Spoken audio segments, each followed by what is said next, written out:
ഇനി ഈ ക്ലബ് ഹൗസിൽ നടന്ന വോയിസ് നിങ്ങളൊന്ന് കേൾക്കുക. തീവ്രവാദ സംഘടനകളുടെ ക്ലബ് ഹൗസ് മീറ്റിംഗിന്റെ വോയിസ് ക്ലിപ്പുകൾ പുറത്തു വന്നിട്ടുണ്ട്. അതിലേക്ക് ആദ്യം അവർക്ക് എന്തൊക്കെ കുറവുണ്ട് എന്നുള്ളത് നമ്മൾ പെട്ടെന്ന് മനസ്സിലാക്കണം. അങ്ങനെ നമ്മൾ അത് പിക്കപ്പ് ചെയ്തിട്ട് അവരെയും കൊണ്ട് ശ്രീയിലേക്ക് പോകണം.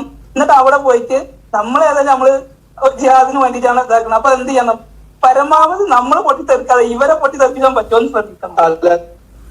അതായത് ഈ ചർച്ചയുടെ ആദ്യം ഒരു ജിഹാദി, ഒരു തീവ്രവാദി പറയുന്നത് ഇവരുടെ കുറവുകൾ എന്താണെന്ന് കണ്ടുപിടിക്കണം.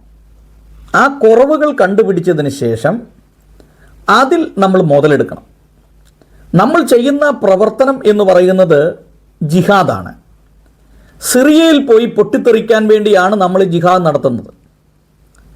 അതുകൊണ്ട് നമ്മൾ ആരും പൊട്ടിത്തെറിക്കാൻ വേണ്ടിയല്ല, ഇവരെ പൊട്ടിത്തെറിപ്പിക്കണം.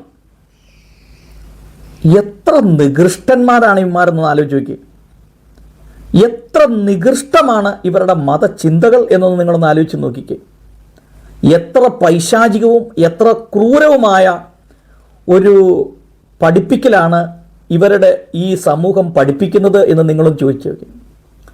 ഇത്രയും വലിയ പൈശാചികന്മാർ ഈ ലോകത്തിലുണ്ടോ?